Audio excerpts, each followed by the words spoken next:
ನಮಸ್ಕಾರ ಸ್ನೇಹಿತರೆ, ಎಲ್ಲರಿಗೂ PKV ಕನ್ನಡ ಯೂಟ್ಯೂಬ್ ಚಾನಲ್ಗೆ ಸ್ವಾಗತ ಸುಸ್ವಾಗತ. ಇಲ್ಲಿ ನೋಡಿ, ಕೇಂದ್ರ ಸರ್ಕಾರ ರೈತರಿಗೆ ಭರ್ಜರಿ ಬಂಪರ್ ಗುಡ್ ನ್ಯೂಸ್ ಅನ್ನ ನೀಡಿದೆ. ಹೌದು ಸ್ನೇಹಿತರೆ, 18ನೇ ಕಂತಿನ ಹಣವನ್ನು ಪಡೆದು 19ನೇ ಕಂತಿನ ಹಣಕ್ಕಾಗಿ ವೇಟ್ ಮಾಡ್ತಿರುವ ರೈತರಿಗೆ ಇನ್ನು ಮುಂದೆ ನಿಮಗೆ 19ನೇ ಕಂತಿನ ಹಣದಲ್ಲಿ 2,000 ಪ್ಲಸ್ 2,000 ಒಟ್ಟು 4,000 ಬರುತ್ತೆ. ವಿತ್ ಪ್ರೂಫ್ ಹೇಗೆ ಬರುತ್ತೆ, ಯಾರಿಗೆಲ್ಲ ಬರುತ್ತೆ, ಹಾಗೆಯೇ 19ನೇ ಕಂತಿನ ಹಣವನ್ನು ಬಿಡುಗಡೆ ಮಾಡುವ ಡೇಟ್ ಅನ್ನು ಫಿಕ್ಸ್ ಮಾಡಿದ್ದಾರೆ. ಹೌದು ಸ್ನೇಹಿತರೆ, ಕೊನೆಗೂ ಮೋದಿ ಸರ್ಕಾರ 19ನೇ ಕಂತಿನ ಹಣವನ್ನು ಬಿಡುಗಡೆ ಮಾಡುವ ದಿನಾಂಕವನ್ನು ಫಿಕ್ಸ್ ಮಾಡಿದ್ದಾರೆ. ಹಾಗಾದರೆ ಬನ್ನಿ ನೋಡೋಣ. ಸೊ ಮುಂದಿನ 19ನೇ ಕಂತಿನ ಹಣದಲ್ಲಿ 4,000 ರೂಪಾಯಿ ಹಣ ಯಾವ ರೈತರಿಗೆ ಬರುತ್ತೆ, ಹಾಗೆಯೇ ಯಾವ ರೈತರಿಗೆ 19ನೇ ಕಂತಿನ ಹಣದಲ್ಲಿ 4,000 ರೂಪಾಯಿ ಹಣ ಬರೋದಿಲ್ಲ, ಹಾಗೆಯೇ 19ನೇ ಕಂತಿನ ಹಣ ನಿಮ್ಮ ಬ್ಯಾಂಕ್ ಖಾತೆಗೆ ಯಾವ ದಿನಾಂಕ ಬಂದು ಜಮಾ ಆಗುತ್ತೆ ಎಂದು ಕಂಪ್ಲೀಟ್ ಆದ ಇನ್ಫಾರ್ಮೇಶನ್ ಈ ಒಂದು ವಿಡಿಯೋದಲ್ಲಿ ಸ್ಟೆಪ್ ಬೈ ಸ್ಟೆಪ್ ನಿಮಗೆ ಸಿಗುತ್ತೆ. ಸೊ ಬನ್ನಿ ವಿಡಿಯೋವನ್ನು ಶುರು ಮಾಡೋಣ. ಅದಕ್ಕಿಂತ ಮುಂಚೆ ನೀವಿನ್ನು PKV ಕನ್ನಡ ಯೂಟ್ಯೂಬ್ ಚಾನಲ್ಗೆ ಸಬ್ಸ್ಕ್ರೈಬ್ ಮಾಡಿಲ್ಲ ಅಂದ್ರೆ ದಯವಿಟ್ಟು ಇಲ್ಲಿ ಕಾಣುವಂತ ಸಬ್ಸ್ಕ್ರೈಬ್ ಬಟನ್ ಪ್ರೆಸ್ ಮಾಡಿಕೊಳ್ಳಿ, ಹಾಗೆಯೇ ಪಕ್ಕದಲ್ಲಿ ಬರುವಂತ ಬೆಲ್ ಬಟನ್ ಒತ್ತಿ. ಸೊ ನಾನು ಯಾವುದೇ ಒಂದು ವಿಡಿಯೋವನ್ನು ಅಪ್ಲೋಡ್ ಮಾಡಿದಾಗ ನೀವು ನೋಡಬಹುದು.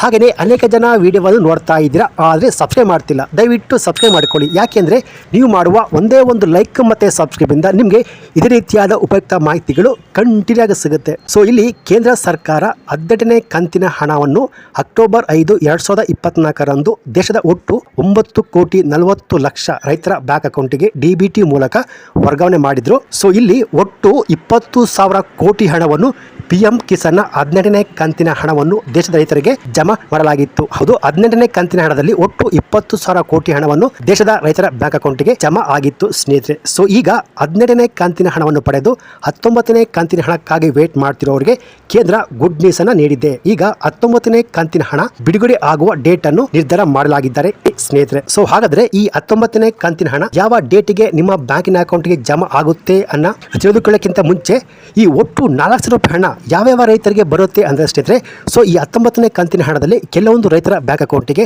ಒಟ್ಟು 2,000 ಪ್ಲಸ್ 2,000 ಜಮಾ ಆಗುವಂತದ್ದು. ಸೊ ಹಾಗಾದ್ರೆ ಯಾವ ರೈತರಿಗೆ ಈ 4,000 ರೂಪಾಯಿ ಹಣ ಬರುತ್ತೆ ಅಂದ್ರೆ ಸ್ನೇಹಿತರೆ, ಯಾವ ರೈತರಿಗೆ 18ನೇ ಕಂತಿನ ಹಣ ಬಂದಿಲ್ಲ ಅಂದ್ರೆ ಕೆಲವೊಂದು ಟೆಕ್ನಿಕಲ್ ಸಮಸ್ಯೆಯಿಂದ 18ನೇ ಕಂತಿನ ಹಣ ಯಾವ ರೈತರಿಗೆ ಜಮಾ ಆಗಿಲ್ವೋ ಅವ್ರಿಗೆ ಮುಂದಿನ 19ನೇ ಕಂತಿನ ಹಣದಲ್ಲಿ ಒಟ್ಟು 4,000 ರೂಪಾಯಿ ಹಣ ಜಮಾ ಆಗುವಂತದ್ದು. ಈ ಟೆಕ್ನಿಕಲ್ ಸಮಸ್ಯೆ ಏನಪ್ಪಾ ಅಂದ್ರೆ ಯಾವ ರೈತರದ್ದು EKYC ಆಗಿಲ್ವೋ, ಹಾಗೆ ಯಾವ ರೈತರದ್ದು ಬ್ಯಾಂಕಿನ ಅಕೌಂಟ್ಗೆ ಆಧಾರ್ ಮ್ಯಾಪಿಂಗ್ ಆಗಿಲ್ವೋ, ಸೊ ಅಂತ ರೈತರಿಗೆ ಅಮೌಂಟ್ ಪೆಂಡಿಂಗ್ ಅಲ್ಲಿ ಇರುತ್ತೆ. ಸೊ ಅಂತ ರೈತರಿಗೆ ಈ 19ನೇ ಕಂತಿನ ಹಣದಲ್ಲಿ ಒಟ್ಟು 4,000 ರೂಪಾಯಿ ಹಣ ಜಮಾ ಆಗುವಂತದ್ದು. ಸೊ ಈಗ 19ನೇ ಕಂತಿನ ಹಣ ಯಾವ ಡೇಟಿಗೆ ನಿಮ್ಮ ಬ್ಯಾಂಕ್ ಖಾತೆಗೆ ಜಮಾ ಆಗುತ್ತೆ ಅಂದ್ರೆ ಇದೇ ಫೆಬ್ರವರಿ ಫಸ್ಟ್ ವೀಕ್ ನಲ್ಲಿ ದೇಶದ ಒಟ್ಟು 9.4 ಕೋಟಿ ದೇಶದ ರೈತರಿಗೆ ಒಟ್ಟು 20,000ಕ್ಕಿಂತ ಹೆಚ್ಚು ಅಧಿಕ ಹಣ ನಿಮ್ಮ ಬ್ಯಾಂಕಿನ ಅಕೌಂಟ್ಗೆ ಜಮಾ ಆಗುವಂತದ್ದು ಸ್ನೇಹಿತರೆ. ಹಾಗೆಯೇ ಇನ್ನೊಂದು ಹೊಸ ಅಪ್ಡೇಟ್ಸ್ ಬಂದಿದೆ.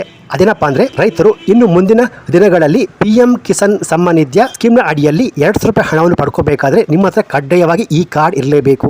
ಹೌದು, ಕಡ್ಡಾಯವಾಗಿ ಈ ಕಾರ್ಡ್ ಇರಲೇಬೇಕು.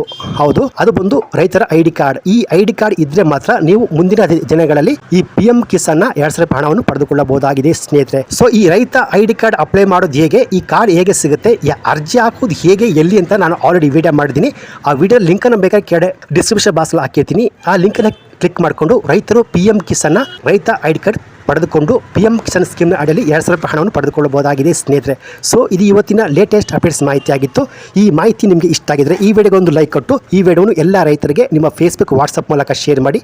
ಹಾಗೆಯೇ ಇದೇ ರೀತಿಯಾದ ಉಪಯುಕ್ತ ಮಾಹಿತಿಗೆ ಕೂಡಲೇ PKV Kannada YouTube channel subscribe ಮಾಡ್ಕೊಳ್ಳಿ. Thanks for watching.